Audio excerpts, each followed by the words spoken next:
नमस्कार सम्पूर्णमा तपाईहरूलाई फेरि पनि स्वागत छ मेरो च्यानलमा।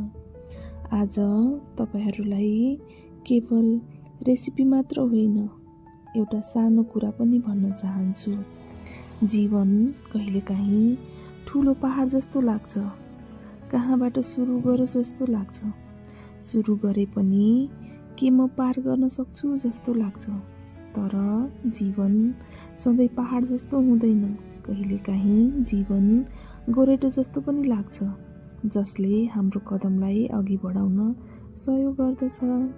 हामी सबैको यात्रा फरक फरक छ। कहिलेकाहीँ बाटोमा चट्टान भेटिन्छ भने कहिलेकाहीँ बाटोमा फुल भेटिन्छ।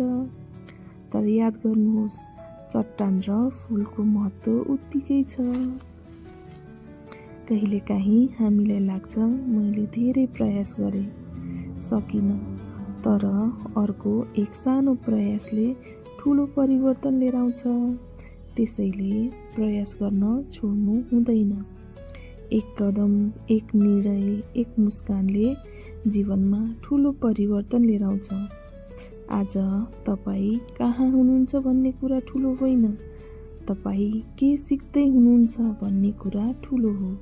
त्यसैले डरलाई पछि हटाएर प्रयास गर्नुहोस्, उठ्नुहोस्, अघि बढ्नुहोस्।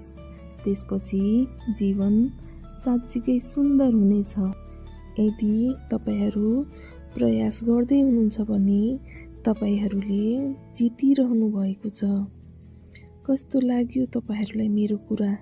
यदि राम्रो लाग्यो भने कमेन्टमा म अझै अघि बढ्दैछु भनेर कमेन्ट गर्नुहोला। धन्यवाद।